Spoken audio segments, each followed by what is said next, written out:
Markets are kind of taking this in relative stride. We picked up a little bit of selling steam just a short while ago, down over 105 points. But as we've been stressing here on a variety of shows, if this were just a few years ago when we weren't nearly as independent an oil player as we are now, in fact, the world's leading exporter of oil, it would be a very, very different situation. The former economist of President Ronald Reagan, Art Laffer. Art, it is remarkable how the times have changed. I mean, if you were to try to make the comparison between the start of the Iranian Revolution and then seizing our hostages in November 1979 and what ensued after that, do you envision anything like that now?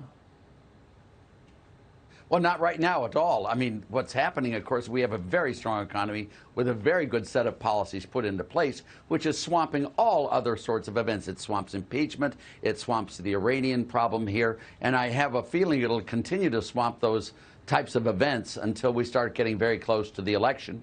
And then people will have to make a choice, Neil. Do they want a good economy or do they want to get revenge against Trump? And when I think they pull the ballot, the cloth, and make the choice, I think they'll make it for the economy. But we've got to wait and see. I mean, but right now, the economy is dominating everything, thank goodness. You know, we always look for these so-called black swan developments or, you know, something that comes out of the blue. It was the collapse of Lehman Brothers that many say precipitated the financial meltdown and everything else. Is this potentially that? No, this is not potentially that at all. I mean, if maybe we're a world war or something like that, would be potentially that, but this is not of that level of magnitude. When you consider the size of the U.S. economy, the prosperity that's happening, the total employment and all of that, the markets reflect the future of the economy, not the past, and they reflect economics, not the military action. And this is not enough to destabilize the U.S. Now, what is enough, Neil, in November?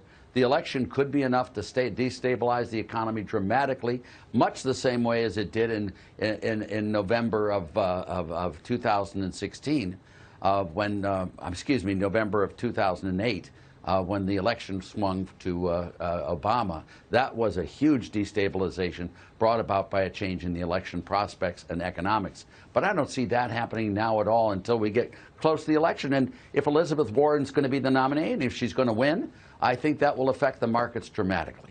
All right, you're talking about the precipitant of the meltdown and how it changed what had been a relatively even race between John McCain and Barack Obama, and it ultimately handed it to Barack Obama, right? Is that what you were saying? Yeah, well, you know, because of the market's response to the possibility of changes in policies, and the market fell in anticipation of what the changes would be. Markets look to the future, Neil, not the past, and markets look at more than 1 year out. I mean, they really do reflect what will be.